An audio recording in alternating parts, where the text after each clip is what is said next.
Hello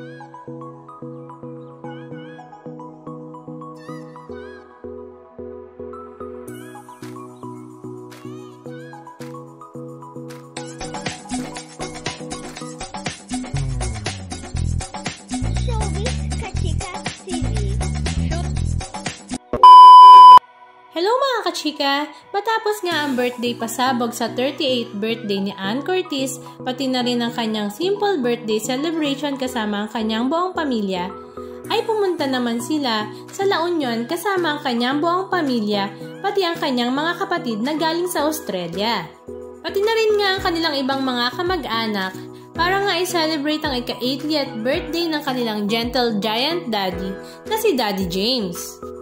Malaki nga ang pasasalamat ni Ann Curtis sa kanyang kapatid na si Jasmine dahil ito nga ang nagplano ng birthday celebration na ito para sa kanilang gentle giant dad. At dahil nga minsan nga lang sila magkasama-sama ay sinelebrate na nga nila ito ng bonggang-bongga. At syempre hindi naman mawawala ang unika iha ni Erwan Yusuf at Ann Curtis na si Dahlia. At the same time nga ay unang hirit na nga rin nila ito para sa tag-init dahil malapit na nga ang summer, na sobrang in-enjoy nga talaga nila ang La Union. At nakakatuwa nga ibinahagi rin ni Erwan Yusuf na hindi na nga talaga mawawala kay Ann Curtis ang pagiging stage mom, lalong-lalo na nga ang pag-e-enjoy niya sa pagpipictorial sa kanyang unika iha na si Dahlia Emily. Halika at panoorin natin ang ilan sa mga video clips ganap ng kanilang bakasyon at birthday celebration sa La Union.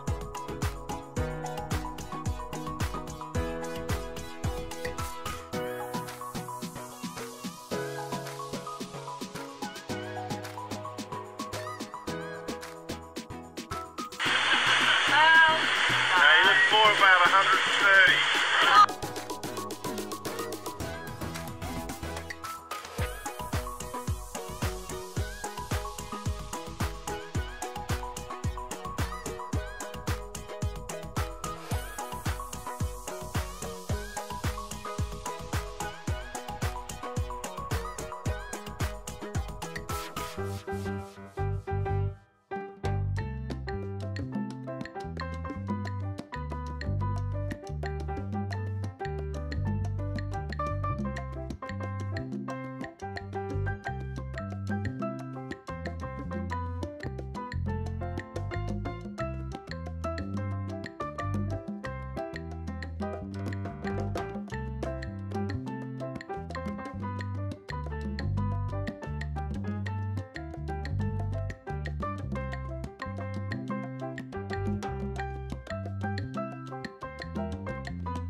Anong masasabi nyo mga kachika? Just comment down below.